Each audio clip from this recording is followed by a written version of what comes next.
what is going on? Welcome back to What Shall We Do Next? I'm Mike, your host, and I hope you guys are having the best day ever. Before I get started, guys, if you are new here, please subscribe. If you haven't already done that, we're on the road to 85,000 subscribers. We just hit 84. I don't know what videos are blowing up, but hey, keep them coming. So if you guys are new here, hit subscribe and join the fam. And also, guys, go follow me on all my social media. Links are in the description. I have Facebook, Twitter, Instagram, and even Snapchat, so go follow me on all of those. And as you guys know, I recently started a Facebook account, so you can add me on Facebook and we can be Facebook friends, so go do that. Link is in the description. And finally, be sure to turn on the notification bell right next to the subscribe button. That way you get notified every time I upload a video. Thank you. But once again, I am coming back at you guys with another creepy video, and today we are talking about another scary story. And this scary story is called Sunday Morning. Kind of reminds me of that cursed song that I did, if you guys remember that. Wow, the gloomy Sunday.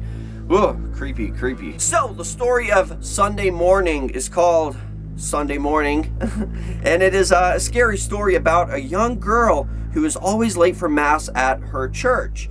It is based on an old French folktale called The Spectre's Mass, which was first recorded in 1890. This is the same folktale that inspired the story One Sunday Morning in the book Scary Stories to Tell in the Dark. Now, I've read the story the way I imagined it. It was pretty creepy, pretty intense, and I thought it was pretty cool. I'll give you guys a little heads up, though. I thought it could have done with some more detail, but hey, it's still a cool story. The other thing I want to mention is this is actually a French story, so it's got, like, the people's names are French, so I'm not sure if I'm going to be pronouncing them right or not, but just a little heads up. I mean, considering I am of a French descendant myself, I recently found that out, so yeah, apparently. Je m'appelle Michael. I don't speak French at all. I'm sorry. But enough of the jibber jabber, let's get right over to the story.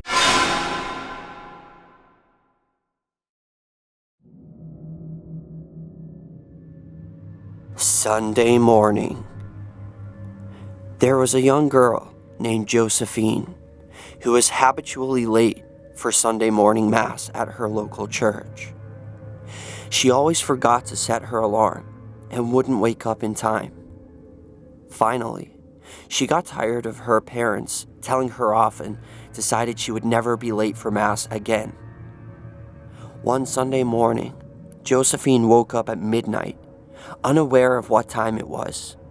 She thought she had overslept again and jumped out of bed. She quickly got dressed and ran out of the door without even looking at the clock. It was still dark outside, but it usually was dark at that time of year. It was very quiet, and there was nobody else on the street. The only sound she could hear was the noise of her own footsteps on the pavement as she hurried towards the church.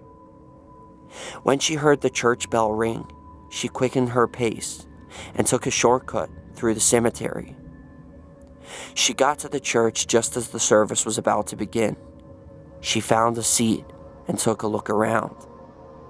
Much to her surprise, she didn't recognize anyone.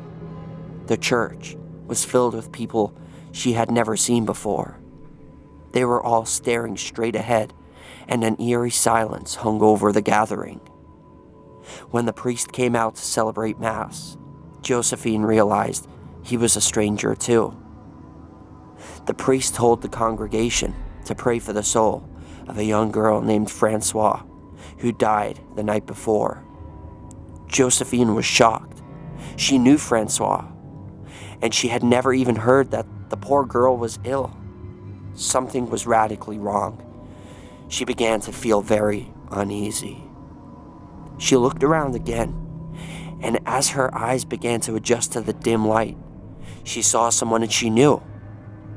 There was an old woman sitting at the back of the church.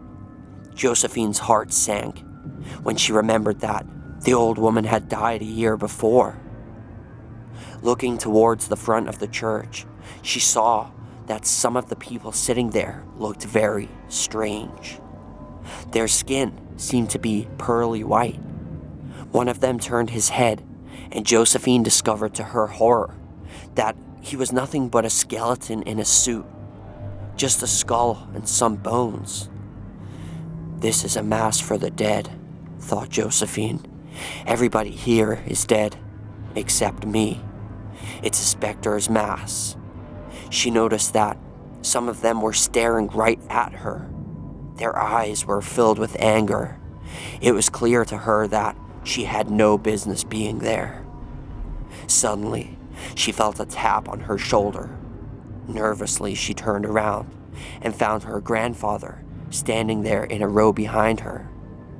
He had been dead for 3 years. There was a worried look on his face. He leaned towards her and whispered in her ear, "Leave right now, while you still can," he hissed. "You don't belong here." Josephine immediately grabbed her coat and walked quickly towards the door. She heard hollow footsteps echoing behind her and glanced back. The dead were rising out of their seats and following her. Their faces were twisted in fury and hate. Josephine was terrified and dashed to the door, a pack of shrieking ghosts snapping at her heels. She felt skeletal hands grabbing at her, trying to stop her from leaving. She twisted and turned and struggled to set herself free from their grasp. Her coat was ripped off and her hat was snatched from her head, just as she managed to slip out the door.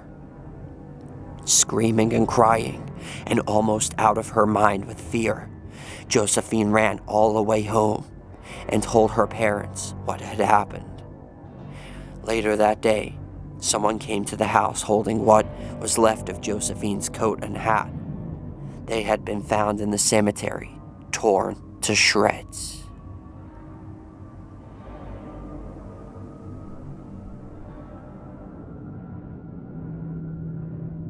And that is the end of that. So this is a pretty creepy story. This girl obviously thought, like, I've done it before myself. I mean, I don't know how many of you guys have done that, but when you sleep in and you're late for something and you wake up and you realize like that, there's just that feeling of like, oh my God, I'm late. And you realize, like, for example, with school or something like that, or work, you're like, you wake up and you're 30 minutes, you've slept 30 minutes longer than you were actually supposed to be in work, and it's just the worst feeling in the world. I've done it before, and it's a horrible feeling, and it really does like make you, it ruins your day. When that happens, it just completely ruins your day. You're just like, man, I feel like crap all day because I rushed, I didn't get to take my time, didn't get to have breakfast, and all those feelings, and it does mess with you a lot. Like, it completely ruins your day, and it makes you think, I'm never, ever, ever gonna do that again.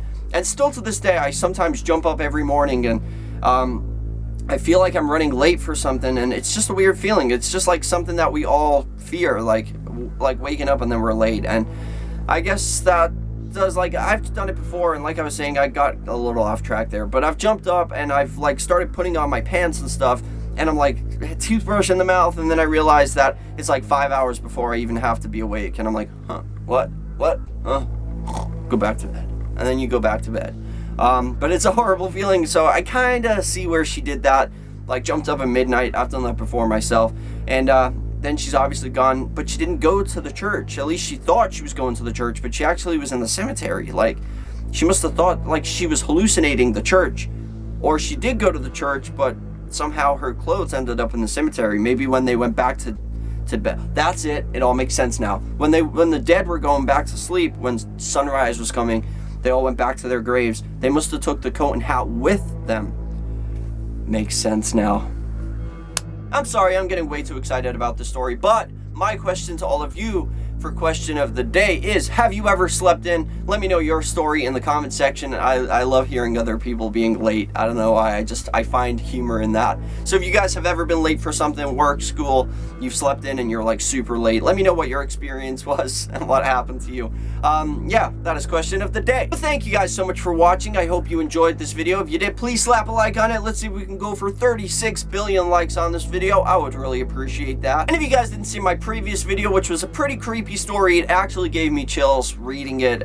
Pretty creepy. It was about a girl who she's like, she sees dead people, and it's freaking weird, man. Just watch it and let me know what you guys think. If you haven't seen it, the outro will come on and you can click right about here. It will take you straight over to that. Or if you just want to watch another random video, you can click this side and it will do that too. But remember the most important thing of all, guys, chase your dreams. I love you all. Don't let anybody bring you down, and I'll see you guys back here tomorrow for another video. Peace out.